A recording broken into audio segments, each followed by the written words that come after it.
Hey everybody, welcome to the Otherz podcast. I'm your host, Stephen Penny.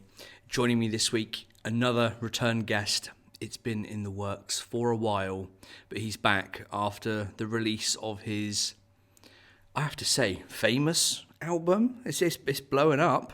I don't want to say famous, but I'm just happy that a particular group has taken it in. You know, it's like so I feel so many people have to like push their music on like everybody or try to blend their music in with what's already out. You know, hopefully it catches on. You know, or hopefully people want to mix your music in with Lil Uzi or whoever they listen to.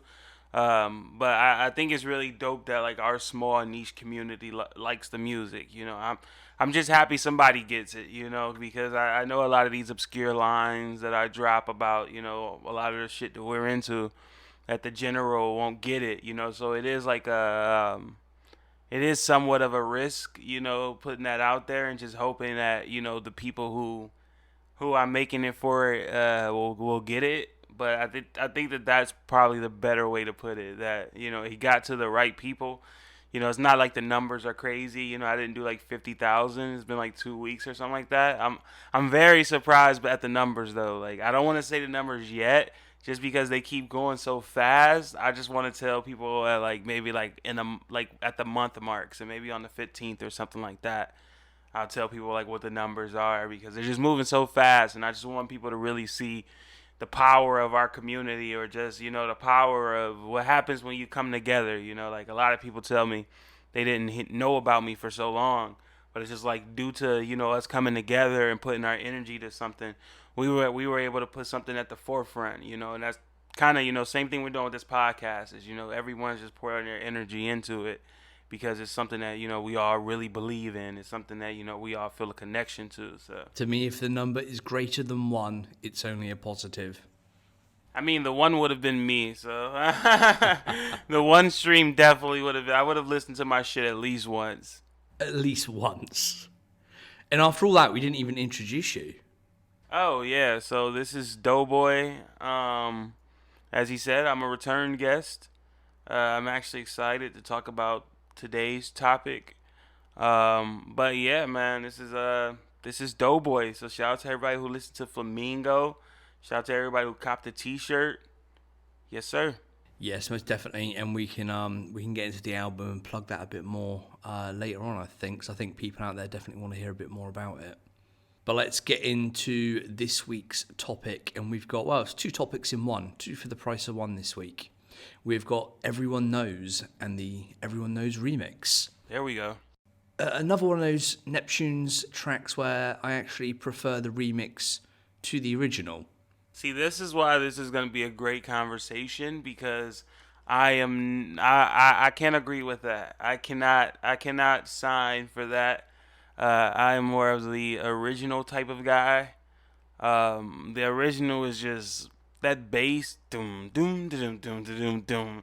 Like, come on now. As soon as that comes on, you feel that. Like, as soon as that comes on, like, I'll be honest with you. Like, you know, like, a second before we started doing the podcast, I was like, fuck, man, I don't really remember the original. And then as soon as it came on, like, doom, doom, doom, I was like, oh, fuck, yeah, how the fuck didn't I think I knew this? Like, how the fuck didn't I think I remember this? Like, you know, and I had to run that shit back twice. Like, you know, so sorry for being late. It's one of those tracks, it's seared into the back of your mind somewhere. Yeah, it's like you've always heard it somewhere. It's like, even if you didn't hear it on the album, it's like, I think that was a song that was probably used commercially, you know, a few times, or, you know, really used in promo by N.E.R.D. So I think that, you know, even if you didn't just like blast that shit on the album, like, I think a lot of people, you know, just heard that song, whether it was just, you know, in commercial, or whether it was just, you know, them using it, you know, for social media or anything like that. Like,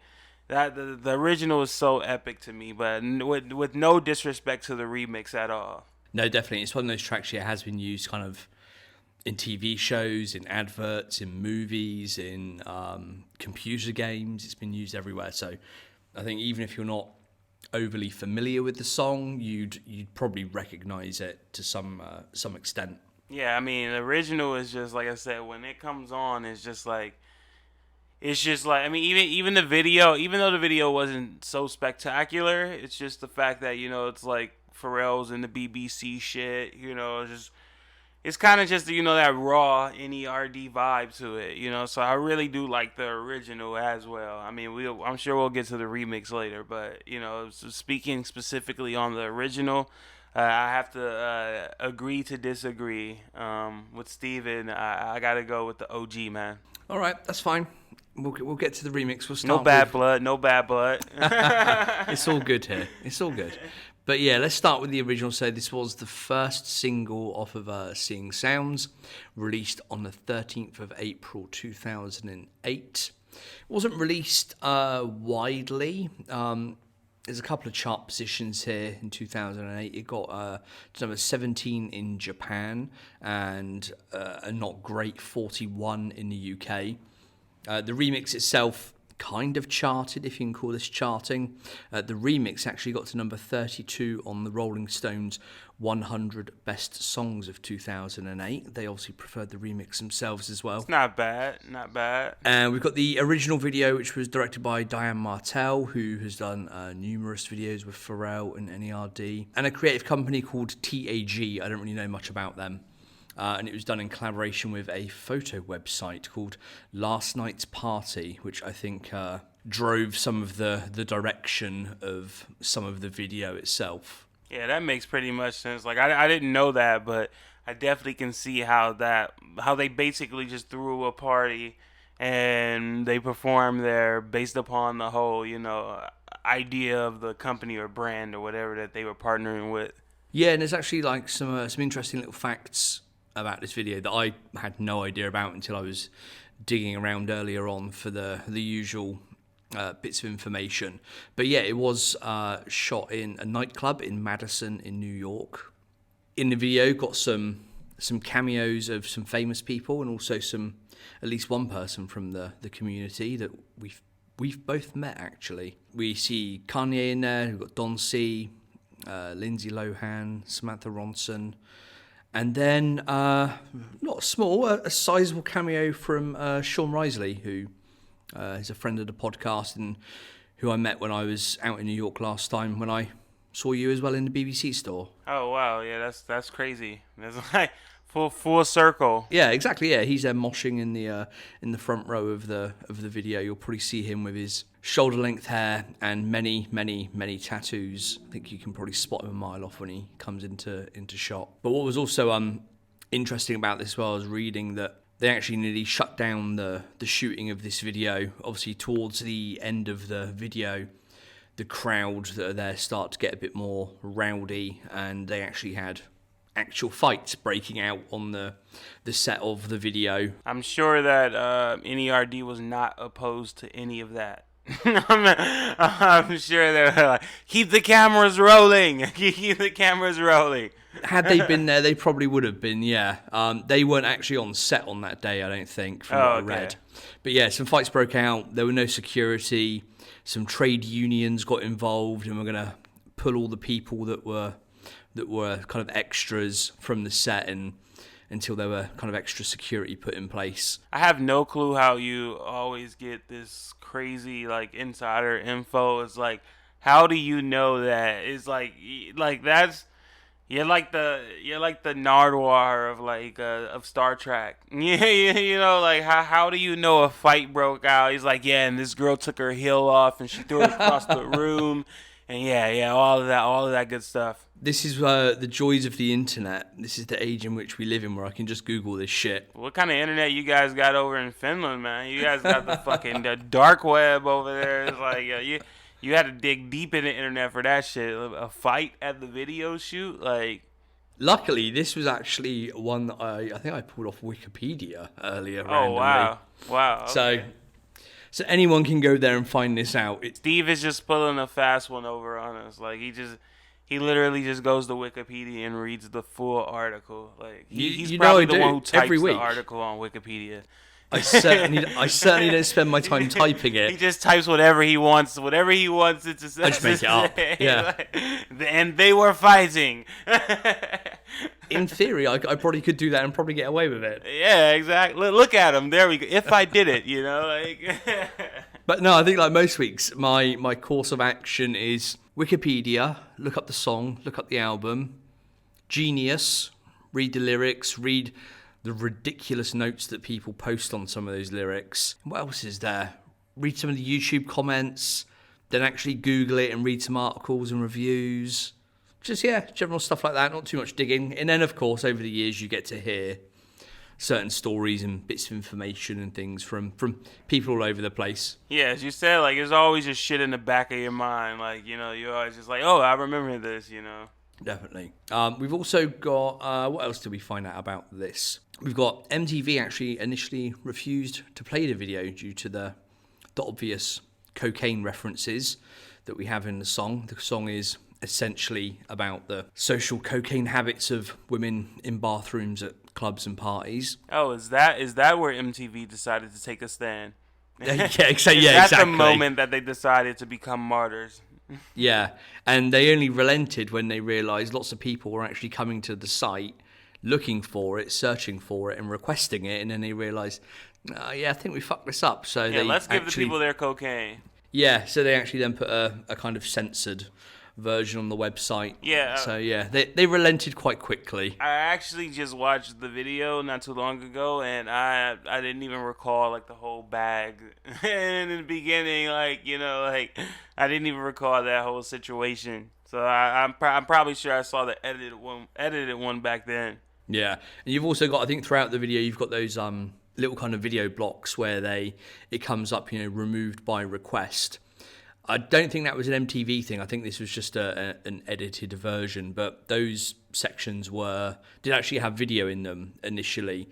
So there's the big kind of giant nose that you kind of see, the character, which I think is done by Cause. Yeah, I saw the hands. I was like, yo, that looks like Cause. Exactly, yeah. I think that features a bit more prominently and is an obvious reference to cocaine.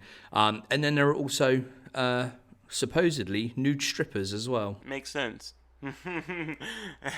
Very N.E.R.D of them. It's crazy that Pharrell doesn't do drugs, but it's just like he has this whole ambition to be like this rock star, and it's like, but at the end of the day, he's just a nerd, it's just no pun intended, but it's just funny that it's like, he's a rock star, but he's a nerd, it's kind of contradictive, so to speak, but I like to think that all humans are contradictive. It's all about the balance of it, Yeah, very much so, and I think I kind of have this conversation with people occasionally. I think that's why he himself is so popular. That's why he can appeal to small kids when he does things like Happy, but then can appeal to us when he does things like this and, I don't know, Rockstar or whatever it may be. Happy was not for someone like myself.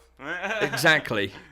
But yeah, I think depending on kind of what you've kind of experienced of him from the outside, you have a different perception of him. We're obviously fans, so we've kind of seen that whole thing over the last kind of 15 years with him going off and doing different genres and doing movies and TV and all this kind of stuff. But some people will only know songs like this and will know him from singing on the hooks of, kind of big hip hop songs, and they will think he is this kind of gangster kind of persona.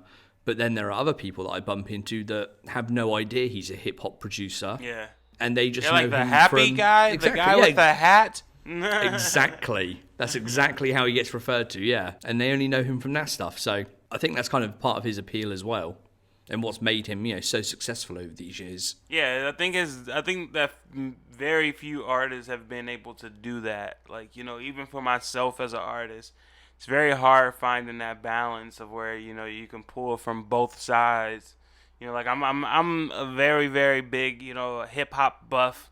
I'm a big rap connoisseur, but I also have this side of me that likes indie pop shit, like Passion Pit and, even fucking Foster the People, that's the type of shit that I like to listen to as well. So I was like, just finding that balance, I think is dope, when you really get that good, when you really get the right equation and it all makes sense. It just, like you said, it really becomes beneficial, or you can kind of spread yourself across both sides. Yeah, definitely. I think when you have that global reach as well, and you have kind of the marketing behind you and things like that kind of helps no end as well. Because if something doesn't work, you can always move away from that and move on to other things that are going to work, essentially. What else have we got in the video? So the video itself is, as we kind of mentioned, just one kind of big party, which is taking place in a nightclub. We've got Chad substituting as a security guy at one point with Lindsay Lohan.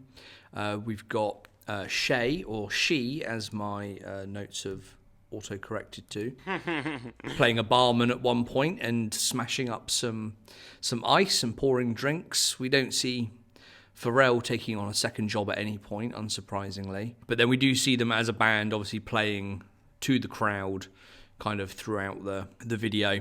As you mentioned, you've got the kind of BBC fit there. I don't think Chad and Shay have got any BBC. Shay had on like some fresco or something like that. The same thing he had on in the remix video. Yeah, he has the same T-shirt there, yeah. Pharrell's got the green kind of, I think, BBC fitted. I'm trying to think now, the red T-shirt, the black hoodie with the Las Vegas cowgirl on the back, which I have that hoodie as well. Of course you do. Of course I do, yeah. And I think there's something in the remix video that I own as well. He had a cardigan on as well, I believe. In the remix one, he does, yeah. Oh, no, yeah, you're right. He just had the black hoodie on in the original. Yeah, and the T-shirt, yeah, underneath. So yeah, we've got some like nice early BBC items in there, but yeah, not overly branded as we've seen with some videos. Unfortunately. Yeah, I think around this time they were sort of this 2008 now, isn't it? So BBC's been around for a little while. They went really heavy early on, then it kind of died down a little bit. Then now they're trying to sort of, I think, find that balance, and especially I think when there's other people that are investing in the video and working in collaboration as well, they probably don't want it to be a big BBC big commercial promo party. Yeah, yeah, that makes sense. As you said, you prefer this original track to the remix. Yes, sir. Any particular reason why? I really like the fact that like the whole analog band feel. Like I like the remix version. But I'm like I said, I really like like indie pop or indie rock and things like that. So I like when N.E.R.D can find that balance. Like that's what's dope to me. So I feel like a lot of N.E.R.D records can come out like the can come out like the remix. But I'm not sure how many records they could make that would come out like the OG of Everybody Knows. Like it's pretty easy to call up Kanye, Lupe, and Pusha T and say, hey, we got this beat. Let's just rap back to back on this shit, But for the OG version, it's like, man, like that whole vibe is just crazy, Yeah, definitely. And I think I read some quotes from Shay as well, kind of after the single had come out, and he was expressing his surprise at how popular the song had been and how well it had kind of done with radio plays. He was saying, it's at the time it was completely different to anything else that was kind of being played on the radio. Yeah, it does have that kind of weird. I think N.E.R.D always does that though. Yeah, they always stand out on the radio. Yeah, definitely, and it has that kind of mixture of, it's got the kind of rock elements. It's got the kind of punky elements. It's got the kind of pop elements as well. Yeah, it has everything. Let's just say that it's perfect, Steve. And let's just say that you've joined the dark side now because, you've already started, man. You're like, yo, it's got this. Man. What more do you want, man? Are you not entertained? I'm not saying it's a bad song by any means. I'm just saying, from my own listening preferences, I prefer the remix. I've got to say, on the original, I really like the bridge, and how could you not? Listening back to it today and paying a bit more kind of attention to it, it's not the best kind of Pharrell bridge ever, but for some reason I just kind of really like it, and I like the way it ties in with the video as well, where he's kind of filming himself with the girl, and it's almost like he's talking directly to her. Yeah, that's what I was saying about that record. Like, like I feel like a lot of the rock records, rock inspired records N.E.R.D does, some of them are hit or miss. Like some of them just sound like kids in a garage making music, which is essentially, I guess, the N.E.R.D vibe. But I think that record was just like one where it was just like every component came together and just worked really well, and that's why, like I said, I really just like the OG version because everything just made sense for that song. Like as much as I do like indie pop music, I listen to mostly hip hop, pretty much like everyone else. Like hip hop is the biggest genre in America, at least right now. So I listen to majority of that, but I feel like the OG version of Everybody Knows, like I could turn that shit on, and not feel like I'm leaving an element of like, what I normally listen to in my everyday, like my day to day, even though it is essentially, a rock or a pop inspired song. So before we chat about the remix, give me a quick score if you can out of 10 for the song and then the video. So for the song, I would have to give it, I would say 9 out of 10. 9 out of 10 for the song. Just because I want to give it an 8.5, but I'm not going to do Pharrell like that. So I gotta, because I feel like it could get an 8.5 from someone else. Like I feel like someone else could give it an 8.5. So I'll give it a 9. As far as the video, I have to go with a 3, man. Just because I just feel like whether they had a budget or not, like they could have shot that shit in the BBC store, fam. Like like they could have shot that shit somewhere else. Like as opposed to some fucking musty college party with people doing drugs. So I like the video. I think it goes along with the song, but I think that for that song to have been, or at least the aura or vibe that it gives me, I feel like that it could have been a bit brighter.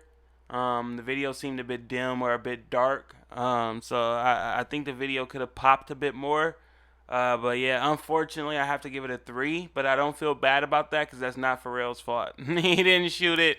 He probably got a check to just do a project with the company and was like, okay, you guys can do this video because this song is not really going to be big anyway. So you guys can get this video for it. Just give us a check. And, that's probably what happened. So, but yeah, 10 for the song. I mean, 9 for the song and 3 for the video, man. Yeah, I'm definitely kind of with you on the video there. It's not an awful video. There's some okay and interesting elements there, which I think have been brought in by the people they've been sort of collaborating with. But yeah, as you say, it is just like a small dark club, and with I can kind of get why they did it. It's that kind of punky, grungy kind of element to the song, but I would rather they had focused on the other side of the song, the kind of the tempo and the fact that it's an upbeat kind of song, and like you say, something that would sort of make the video pop a little bit more in some way. Yeah, they could have added some animation or something, like some type of something. But like I said, I don't think that Pharrell really had a hand in that whole creative control of that video. I think it was more so, as you said, just the company that they were working with, kind of driving the whole image behind that. Yeah, definitely. And yeah, I think I'd probably give the video a sort of 3 or 4 as well. Nothing special about it. The song Agree on something. Yeah, we do. But the song, I'm gonna have to say, it gets a solid 7. I'm bad at a drum roll. Oh my god, what? A 7? 7's not bad. A 7? Okay, so I'm letting everybody know at this moment that Steve's American pass is now revoked. he can never step foot on Trump's land ever again. I don't think that's really a bad thing at the moment. He's like, hey, yeah, I'm actually jealous of you if that's the case. But yeah, that's crazy. A 7? That's what I'm saying. Like, yo, they could have got a 7 from Pitchfork, man. Come on, you can't give them a 7, man. I think a 7 on my scale is. You should be nicer. Is a good. You should be a 7 nicer, is a man. good. It's not very good. It's not excellent, but at the same time, it's above mediocre. It's above. I mean, but so you don't. Decent. It doesn't get extra points for like you said. Like the song just pretty much it fills that space in your head where it's like you kind of always remember it. Like that doesn't give an extra point, man. Like I'm giving it. We can't it's give a it point one for that extra anyway. point? Oh, wow. So it's a 6 originally, is what you're telling me? I think you're really saying that the song isn't. You're like, hey man, the song is almost. It's not really half bad. Like that's how you would describe the song, man. At this point, I would describe this song as an okay to good song. Wow, man, my feelings are hurt. I'm actually kind of regretting that I signed on for this whole thing. Like I could have just kept going about my positive day before you just came with all this blasphemy. Came and shut you down, man. Damn. Yeah. This is bad. This is bad. Together, I don't even think together your score for the video and the song equals a 10. like actually it equals a 10. You give the video a 3, you give the song a 7. It gets a 10 from you together. Like that's terrible, man. That's smack in the middle. So out of 20, it's smack in the middle. I don't know how you guys do math in Finland, but that's bad. I think with that poor video dragging it down, I think that equals out about right. All right, we got to agree to disagree on that one. Revenge is gonna definitely be sweet. When we get to the remix. When we get to, I'm not gonna forget any of this. That's all right. And I'm sure people in the comments will tell me what crap I'm talking as well. Yeah, at least that's the first step to becoming better, or getting help is admitting you have a problem. So admitting that there's something wrong with you and not the song is the first step. We're all proud of you, Steve. But again, I don't know if part of it is the fact that I've heard that song so many times over the years, and while it is it's a good song, it's an infectious kind of song. I think similar to like Hot and Fun, where it's used a lot and you hear it a lot in the background. It gets a little bit, I guess, repetitive at times. Yeah. You're gonna compare Everybody Knows to Hot and Fun? No, I'm not comparing the songs. No, there is no comparison. They are night and day. Yeah, because Hot and Fun is garbage. Sorry, P. We agree on that one. Dave won't be happy, but at least we agree on that one. Dave likes that? Yeah, a lot of people like that song, funnily enough. Wow. Okay. Yeah. That's a shocker, I know. I'm sorry to hear that, Dave. All right, let's move on to the remix. Now, I prefer this track. This is almost a completely different song. It's obviously got the same hook, but essentially it's very different. And the video, I think... Different tempo. Different tempo, different everything. The video, I think, is like 1,000 times better. This is where the budget went. This is, hey, Hype Williams, you are, the music video master. Come and do us something really cool. And basically, they've just put them in front of a green screen, got them to kind of obviously lip sync along, sent that off to Hype Williams, and he's done his magic. And I think it's a great video. This really does pop. This has got great graphics, great colors, really nice imagery in it. It's funny in parts as well. Some of the kind of quirky little graphics and animations. I really, really like this. So for those that haven't seen the remix video, I know some people aren't aware of this remix, in fact. How could you not be aware of a song that features Kanye, Pusha T, and Lupe and Lupe? Like that's crazy. Shame on you. Exactly, but there are some out there. So if you have not seen the videos, it's kind of very 80s, 16-bit arcade style, everything kind of pixelated and digitized, and then you've got some kind of graphics of like Donkey Kong and Space Invaders and things like that kind of mixed in there. I think it works. It works so well. And I saw some quotes and stuff from, I think, both Pharrell and Chad, and they were talking about how this was done afterwards, how they had made Everyone Knows, and basically they just stripped it back completely, broke it all down into its kind of different elements, and then just thought, okay, we want to have some fun with this, so let's just try and build it up in some slightly different way. And this is what came of it. Yeah, honestly, I'm very sorry to pump your brakes on the video. But I like the video as well, but I think that the video seemed a bit lazy to me. It just seemed kind of like, as you said, it was just, they got in front of a green screen and kind of just put some animation around them, which, in some cases that has turned out, to work well. But I think in this case, it just kind of became lazy. They were just standing there essentially, the whole video, really just standing next to each other, like it wasn't much. What do you want? A choreographed line dance of some kind? No, I didn't want them to do the electric slide in unison.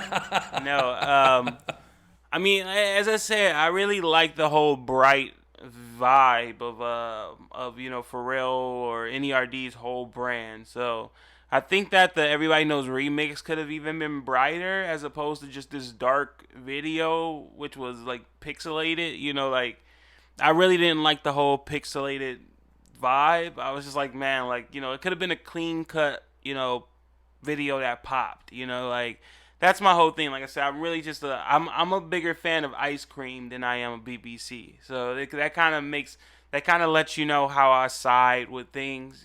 So. This video seemed very BBC-ish, as opposed to being Ice Cream-ish.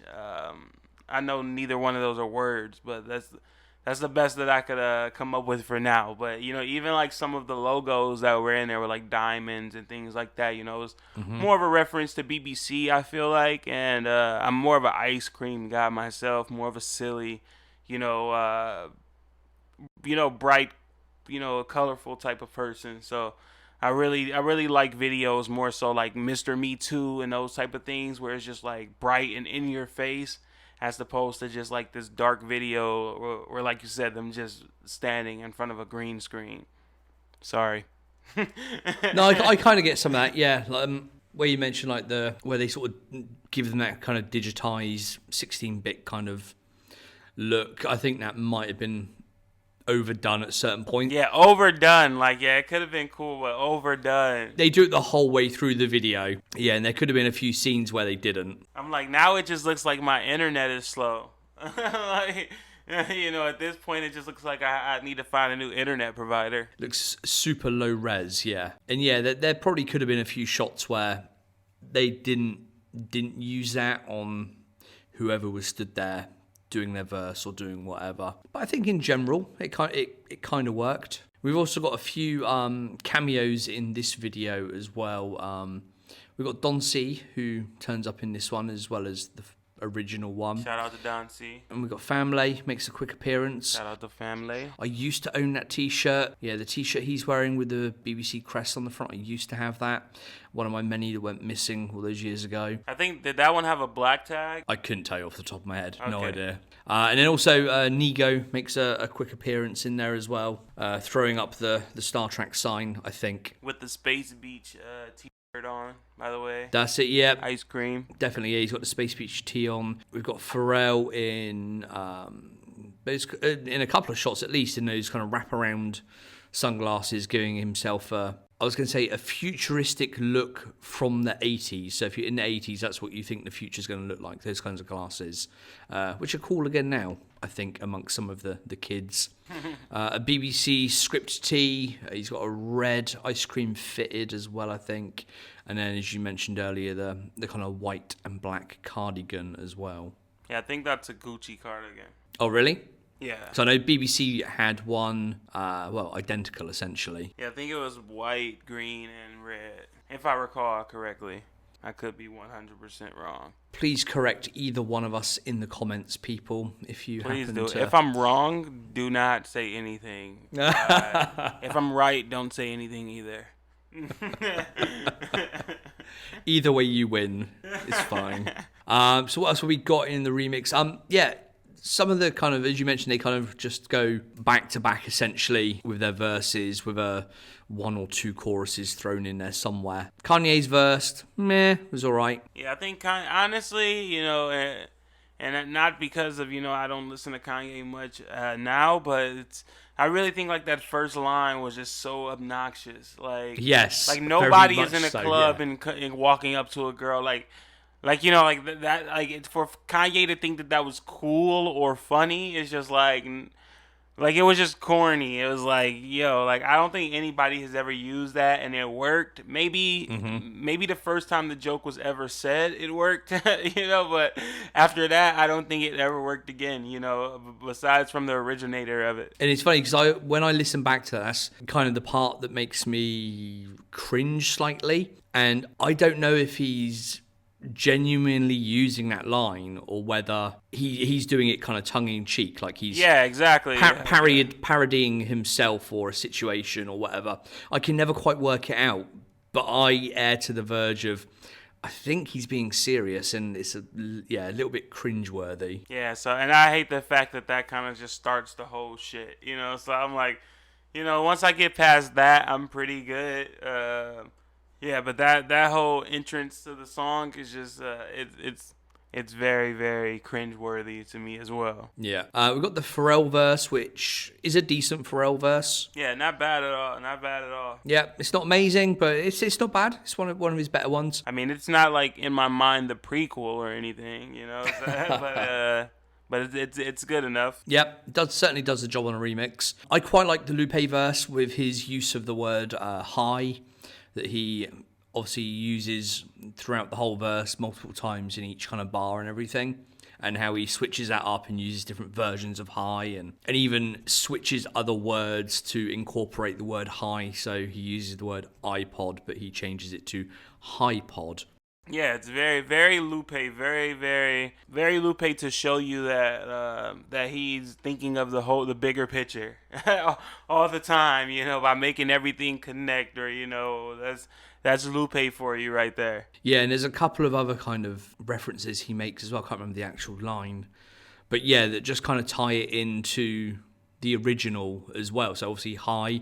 Obviously, if you take drugs, you get high. For those that don't take drugs and don't know. I wouldn't know that at all. No, of course not. We're normal, law-abiding citizens. Tax-paying citizens. Exactly. That's us. But yeah, there's a couple other lines in there as well where I think, like Hydrox, he mentions, and there's something else as well. I can't remember what it is, but it kind of tie it back into that original theme, which I think is quite clever to do. And then we've got the Pusher verse at the end, which I think is a great Pusher verse. I really like it. I love his flow. It's done at like sort of double time.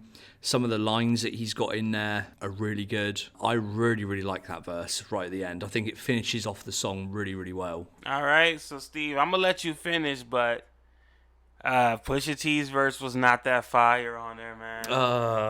I just don't like the fact, like I like double time flow, especially back then. Back then, I think that it was even more of a dope thing to do because now everyone does it. But it just sounds so forced to me, like I don't think that it didn't sound like to me, or some people say that when rappers rap gracefully on something that they're floating, and Pusha T usually floats on records to me. It's like every pocket hits, everything is just the emotion is here on that part, like it just kind of sounds like it's being effortlessly done. But I feel like on Everybody Knows remix, it didn't really sound effortless from him. It was just like, King of the Kofo beat, everything is okie dokie, everything is okay. Like, it's like, it just sounded like he had a, like, I paint Murakami's on you. Like, it's just like, it sounded so forced as opposed to just sounding like how Pusha T just, raps like on Exodus or some shit like that, or even on Grinding.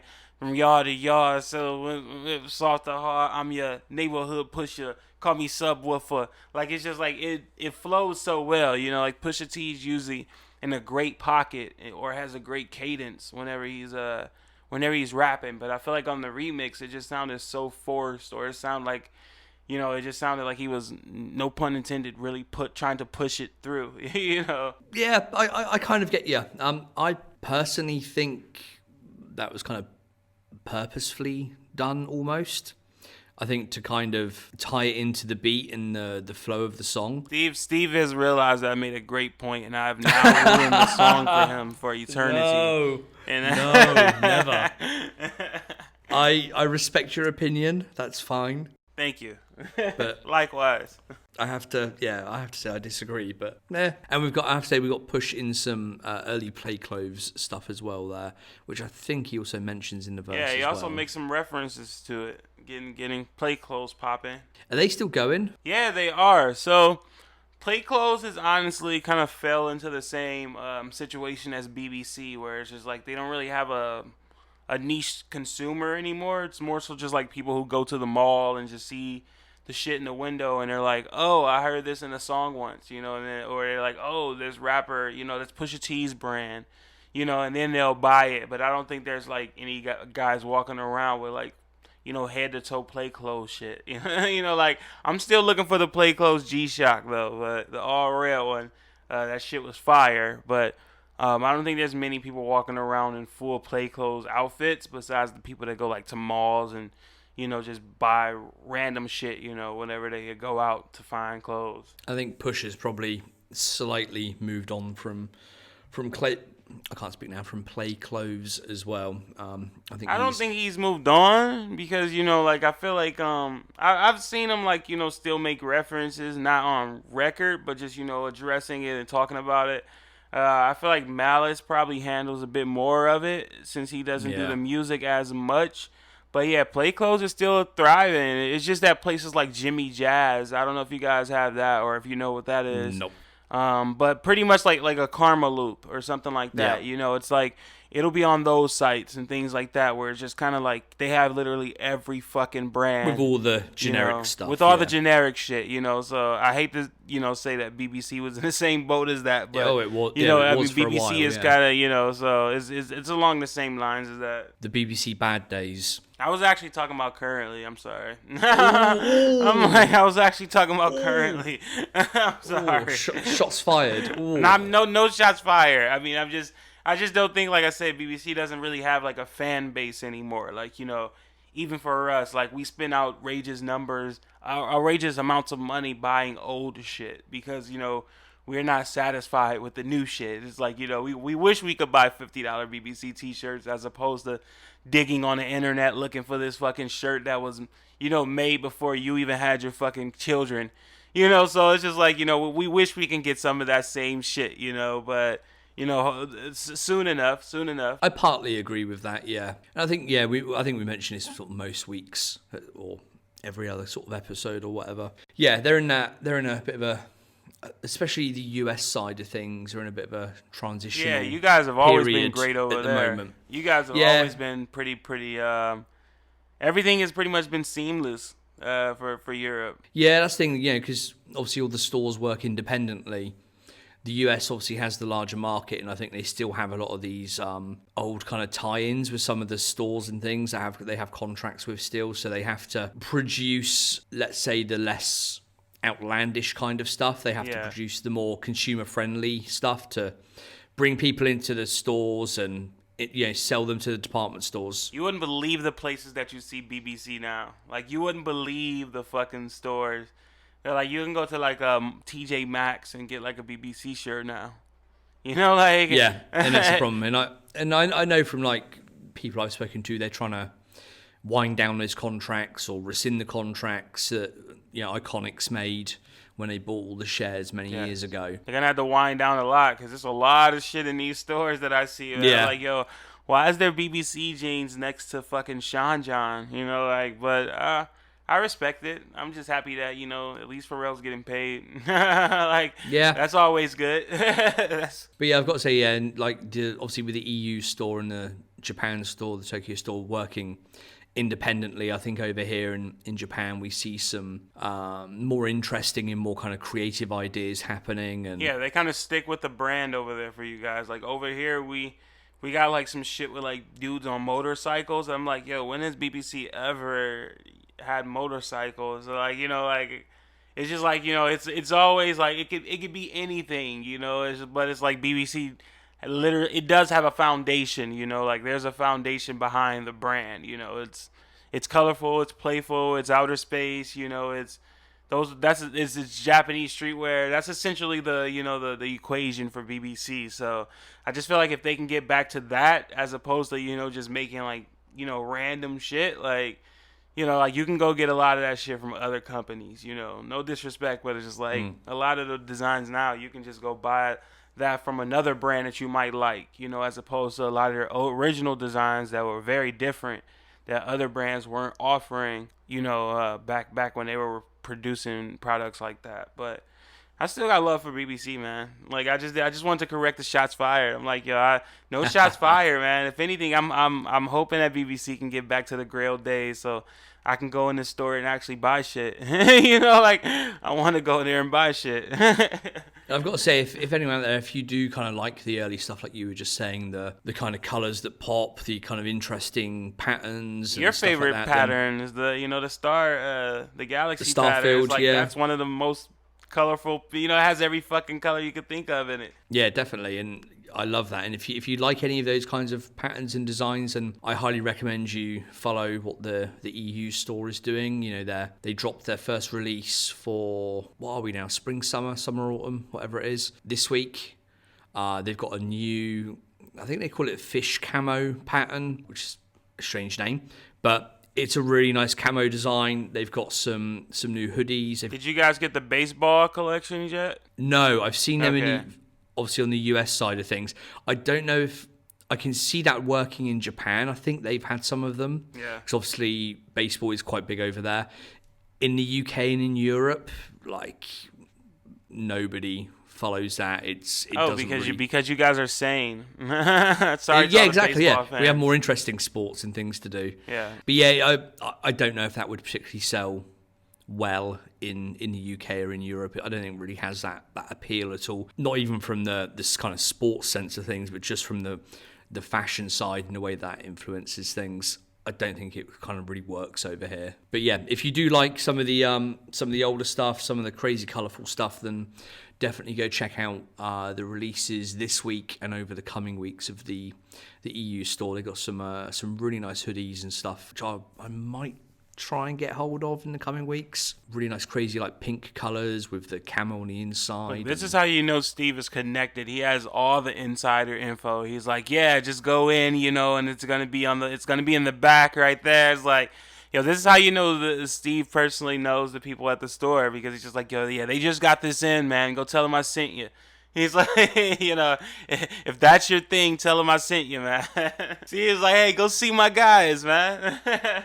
Right, what have we got next? Oh, right, I didn't give the song a score. Did you give the remix a score? This is my favorite time. No. Come on, you go first. No, actually, I'll go first. Yeah, you 'cause go first, man. I think mine's fairly predictable. I will give the song It's taking him too long. a 7.5. A 7.5? Yeah, Okay. it's not brilliant, but it's I prefer it over the original, and I'll give the video a 7 as well. It's a good video. It's a strong video. I would hate to have Steven's eyes, because obviously, you know, they are very, very hard to impress. You know, like he probably watches, you know, like Titanic, and he's like, what's this bullshit? You know, it's like Come on, what's your score? For the song, it's gonna be an easy 5 for me. Easy 5, just because I feel like I can get so much better from each one of those artists by listening to other records from them.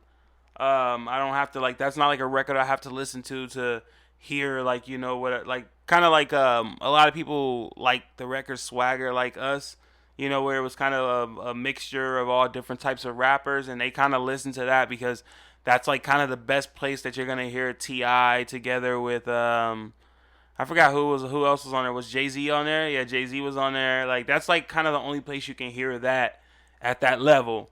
But I think everybody knows it's kind of like, you know, I can listen to way better Pusha T verses. I can listen to way better Pharrell verses, way better Kanye verses. So yeah, I gotta give the song a 5. For the video, I probably give the video maybe a 6. I'll give the video a 6. There we go. That's respectful. It's not as bad as I thought it would be. Yeah, I'll give it a 6, man. I'm not here to badge. I'm not here to, like, you know, I'm not here to give Pharrell bad scores for anything. You know, so it's like, but I think that's safe. I think a 6 is safe for how I feel about that video, because I can appreciate it, but it's not for me. That's fair enough. Fair enough. All right, let's move on to some other news and bits and pieces from the last kind of week or two. Something I didn't mention in the last podcast, which I had in the notes and completely forgot about. Something in the water. The music festival taking place in Virginia Beach this is next month, isn't it? In May, I think it is. No, it's this month. Is it this month? Yeah, it's like the 26th or something like that, man. Time is flying. Yeah, I know a few people going. I think Dave might be heading down there, so... I'm going to go to Virginia. I'm not going to go to the show just because I hate festivals, especially festivals with people that I actually want to see. Like, I would hate to go sit there and listen to 20 artists to see Pharrell. I don't want to see Pharrell as much because I've seen him perform so much. And, obviously I've met him, not too long ago. So I feel like the next time I see him, it'll probably be a bit more of a personal level as opposed to me seeing him with 50,000 people. So I won't go to the concert, probably not. But I'll be in Virginia Beach for sure. I just want to go down there and kind of connect with other people in the community. But I'm not really sure because there's so many other artists that it may not even be like, the type of event that I think it's going to be where it's like mainly Pharrell fans or mainly us. The Otherz down there. I think it's going to be a big mix. I think it's just like you're going to just see people who want to see like, fucking LMA and shit or whoever's on it, who just wants to see those artists. But it's like, fuck, I want to see like Teddy Riley and shit like that, like that's what I want to go see, Teddy Riley and Missy, like when the fuck am I going to see Missy perform, so that's what I would be excited about. But yeah, I'm going to go down there just to kind of, peep the vibes and just see how it is. But I'm definitely going to be upset if it's not like, a big, Otherz vibe there. If it's just like, people are just coming to see fucking Rich the Kid and shit like that. It's like, I don't really think those are the people who my music is for, so to speak. Yeah. I hope they listen to it, but I don't think it's like for them or what we do is probably not for them. Yeah, they've got that mixture of artists there where it's going to pull in, people like ourselves that are going for these kind of artists that we like as part of this community. But then, they've also got the other artists in there that are going to pull in people from the kind of fringes and that just generally like, people who go to festivals popular all music. The time. Exactly, yeah. So you've got like, J Balvin, you got Diplo. Who else? We got like Travis Scott, Dave Matthews. Yeah, I don't know if I want to party with like Diplo fans. Like, no offense, but I don't think that like I just like Diplo's DJ tonight. Let's go. I'm gonna be like, I'm with you. Have a great time, So I was like, no disrespect, but I just don't think that. I'm starting to think now that it might not be a good idea to go because what I wanted to do was I wanted to kind of organize something like see who was all going and maybe I could just throw like a pizza party or something or just get like a section on a beach or something we can kind of meet up or something like that. But it's just like I'm not really sure if it's gonna be too many of us going. Like if it was just like all Virginia-based artists. But it's like Chris Brown is there. Like, what the fuck? Like, I love Chris Brown, too. Like, I was on tour with Chris Brown, but it's like, I love him. But it's just like when it comes to, like actually going to see him perform with like 50,000 jumping people on a beach and just it being that hectic to see, all of those artists that I probably wouldn't go see in concert by themselves. It's just like, it might be a hard pass for me, man. You got to think of all the good ones that are there, though, and the people that will be there to see the good ones. I mean, I really only want to see Missy. Like, that's literally the only good one to me is Missy, Pharrell, and Teddy Riley, Charlie Wilson. The shit that I normally listen to, like the Star Trek or, shit like that. That's kind of all tied into, what we're into. That's the shit that I'm into. That's kind of what I like supporting. Like, I'll listen to everything, but... There's very few things that I give my support to, or I give my attention to the same way that I would give it to, what we were generally into. Yeah, I think I'm looking at the list here, and I think there's enough here that would kind of tempt me. Yeah, you got Teddy Riley, you got Pusha T, Janelle Monáe, Maggie Rogers. There's obviously a lot of artistry and stuff like that going on as well, which is being announced. You got Cause there as well. Yeah, and that's what I saw too. Like Virgil's doing some shit there. Yeah, like, Virgil's going to be there. Deepak Chopra. Yeah, that's dope. Yeah, so that's why I was like, that's one thing that made me kind of, like, fuck, I should have got a ticket, because honestly, I'm the type of person that will go to like those events when I'm not going to the show. Like, I'm literally not going to a show with thousands of people outside, hot, and just jumping and just standing there, getting my clothes fucked up. And I don't want to be like the old grumpy person there, like, don't touch me. It's like, this is what people come to concerts to do, is the mosh pit and shit like that. So I'd rather just take myself out of that environment than be like sitting there grumpy, like, you just stepped on my shoes, man. Like. But you've got to think like how potentially epic the Pharrell set is going to be. Yeah. So we know Chad's going to be there, so it's going to be very Neptunesy. And then already confirmed, you've got Diddy, as you say, Missy Elliott. Yeah, that's Usher, what I Diddy too. Gwen Yeah, but Stefani, I met Diddy Snoop last Dogg. year. So Usher is gonna be there. Yeah, Usher's there. So you got to think when the Pharrell set comes on. Yo, that's crazy. And they do that. They're gonna do You Don't Have to Call. Yeah, for sure. Exactly. So when you get that 20, 30-minute Neptunes kind of throwback set that they normally do, and you've got those people actually coming out to do the songs, that's going to be pretty decent. I honestly think that I could probably, like, finesse a ticket or get a pass. They're actually they're doing something with Airbnb, and a few of my friends work with Airbnb, so I'm trying to see if there's like any corporate thing that's going on where they might be able to give me a pass or something like that for one of the days or something like that. But yeah, you're making this Neptune set just sound so epic, but it's just like that literally would be the only thing I would go for, is like that and Missy. Like, I like Janelle Monáe, but I don't know if I would stand there. That's what you got to do, man. You got to be on the fringes during the day, chill, go to some of the talks, look at the artwork. Yeah, do that's that. what I want to do. And then like just hit the headline sets at like 9-10 p.m.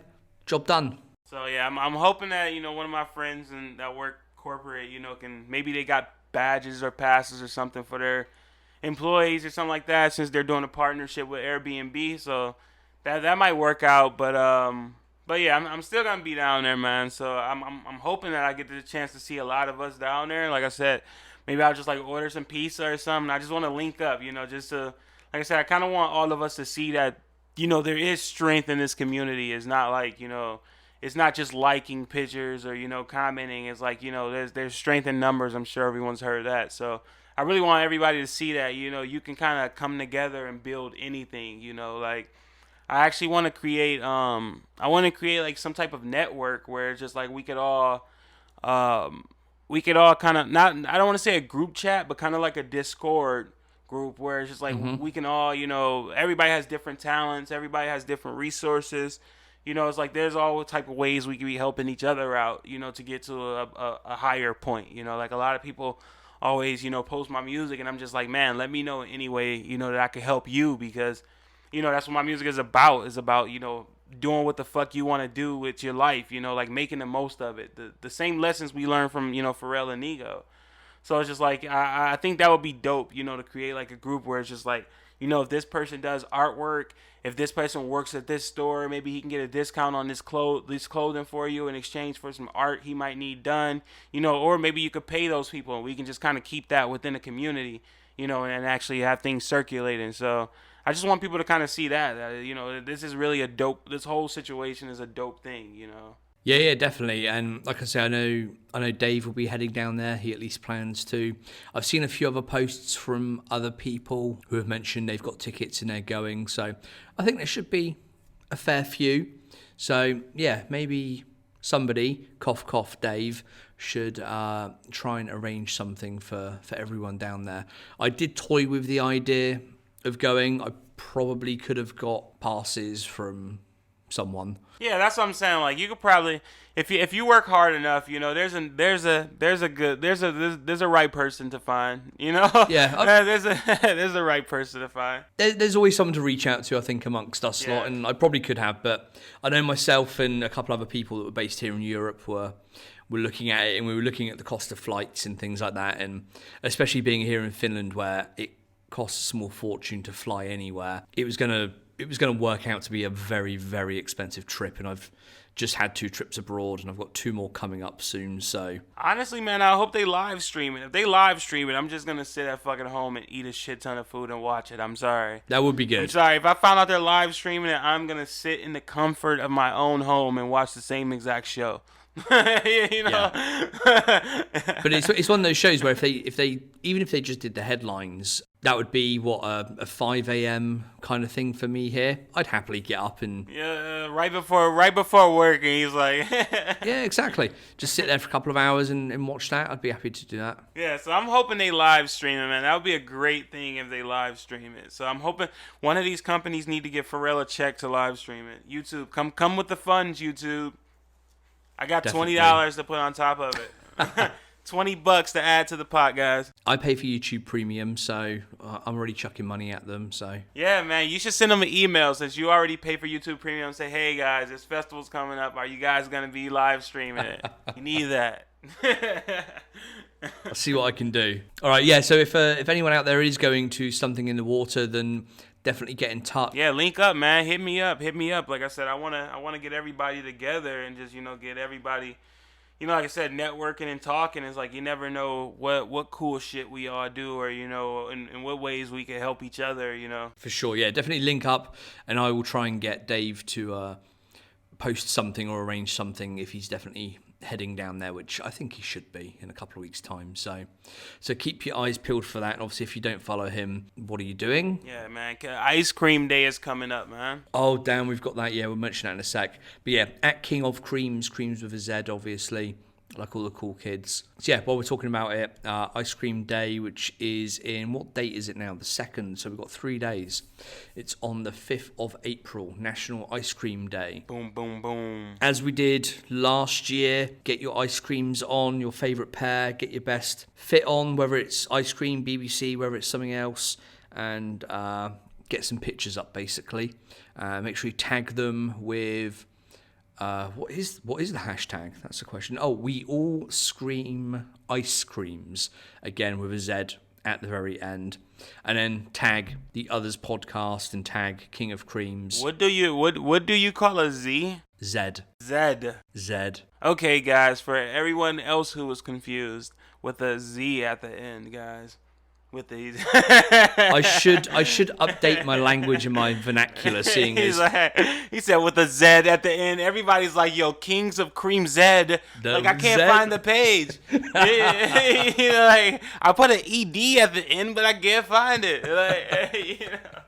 See, I need to play to my audience, seeing as I think 90% of our listeners are American. So there we go. I need to start learning this. But I tell you what, if you start pronouncing your name correctly, and then we'll talk about my language. We'll swap. All right. So what have we got next? Yeah. So yeah, National Ice Cream Day. Make sure you tag your pictures. We all scream ice creams. Z at the end. Woo! There we go. Z, whatever you want to call it. We would want to call it Z. So yeah, we've got that coming up. What else have we had recently? This has been going a while now. Chanel and Pharrell, I believe you were speaking of earlier. The Pharrell Chanel capsule. Oh, the Chanel, yes. So yeah, this was this last week now? I can't remember what day we're on at the moment. So I think over in Hong Kong they launched this, the Chanel Pharrell or Pharrell Chanel, however which way they market it. Capsule. Pharrell Fanel. Yeah, exactly, one of them. The capsule collection, which included a number of different items, including jewelry, hoodies, shoes, jeans, all sorts. They're being sold at all of the kind of Chanel flagship stores around the world, as well as I think a couple of Chanel kind of retailers in certain countries where they don't have Chanel stores themselves. Of course, we have nothing in Finland. I think the nearest to me is going to be Paris or somewhere maybe, so I don't see me copping any of these, especially not at Chanel prices. Come on, Steve. It's not April Fool's anymore, man. You can tell everybody you have the whole collection now. Well, this is April 2nd, man. You can give it up, man. You can let everybody know. that you have the entire collection sent from P. To be fair, I saw a couple of bits in there that were quite nice. There's a couple of the hoodies that were decent. Do you think it was worth the money that it's gonna be? Like, do you think you paid $1,200 for a hoodie that says Pharrell in stitched on it? No. See, that's the point. Like, I get funny looks when I tell people I've spent €300 on a BBC hoodie, and at times even that feels expensive. So, yeah, if you go north of that price, then it's got to be something really, really special. And like, yo, this got to be diamond encrusted. yeah, exactly. And while I'm sure these are really well made, I'm sure they're brilliantly designed and all that kind of thing, but I'm not the target market for Chanel, I don't think. And yeah, I don't think I'll be spending my money on the Pharrell Chanel capsule collection. Yeah, I probably will skip out on the Pharrell Chanel. I mean, I like supporting all of Pharrell's projects, but I'll probably just wait for his next thing. Like, I didn't really support the G-Star jeans, shit either. So it's like, I'll just wait for the next chapter. Wait till there's a budget version at least. Yeah, exactly. Wait till, I don't know, maybe I'll get it when it like goes on sale, because a lot of the higher end shit, it always goes on sale because they don't have a big fan base, so Yeah. or a big consumer base. So yeah, I might get something when it goes on sale, like a T-shirt if I could find it for like $350 or something like that. I might celebrate with one splurge of the year. It's got to be done. I don't know if it's got to be done, but it may be. There's a probability, guys. It has to be done. That's what I keep telling myself. You're gonna have somebody DM me like, "Yo, I got one of the shirts. How much you want to get it for?" I'm like, "Yo, not yet, man. Not yet." The justification is Steve says it has to be done. And on that kind of note, we can talk about a couple of latest pickups. I've got a couple to mention at least. The recent BBC EU leather goods. I copped a couple of those bits. They released 2 card holders, one in a black colorway, one in a gold colorway, and then 2 wallets, again black and gold.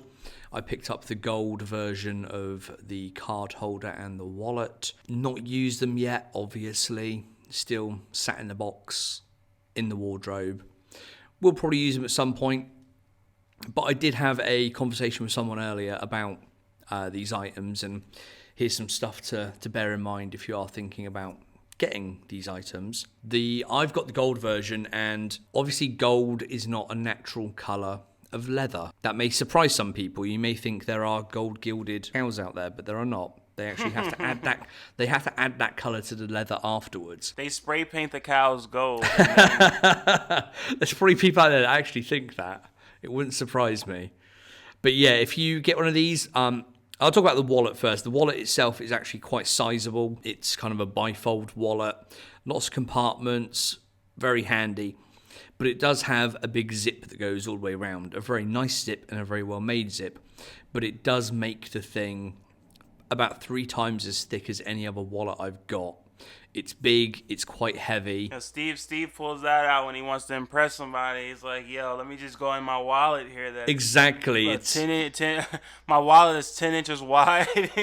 And it's gold. It's shiny gold. You can see your reflection in it. It's a special piece, and it's a really nice piece. But yeah, bear that in mind if you're getting one. It ain't going to fit in your pocket, no matter what type of jeans you wear. And also the card holder.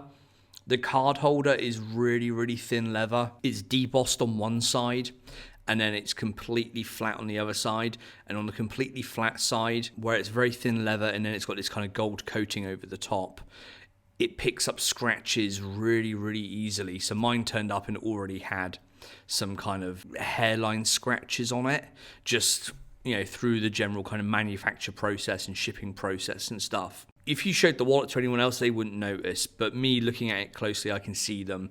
And it looks like the kind of item that it's going to look good. It's great quality. But I think it's going to wear and scratch kind of quite easily. So if you want something that's, for daily usage, you're going to pull, out of your pocket every day, numerous times a day. Probably not the best thing. Yeah, reconsider the gold one. I think the black version isn't quite as a kind of shiny finish. I think it is more of a kind of standard leather finish, so it takes a bit more kind of punishment. So maybe consider a black version if you're going to be chucking it in a bag or in your pocket kind of day in, day out. As I say, the gold version, I only use a card holder these days. I currently have the red diamond and dollar BBC one. that's starting to kind of wear a bit after a few years.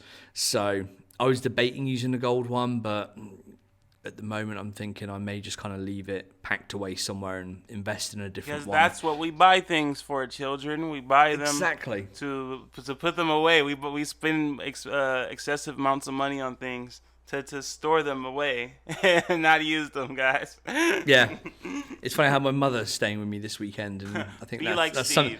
Yeah, that's something she said numerous times as well. And one other pickup as well, and a shout out. I can't remember what the actual release is. I know the hat itself comes from the Tokyo store, I believe, and it may be like an anniversary kind of thing. So it's the kind of Starfield design that you mentioned earlier on the front of a baseball cap. What's the brand? It's a US kind of actual baseball brand. Michelin something. Michelin-S. That's it, yeah. Yep. That's the ones, yeah. So it's a collaboration with them. It's a kind of dark blue fitted with the Starfield pattern and the astronaut kind of face on the front. Really random find. Shout out to Air Sweater on Instagram. He actually hooked me up with this.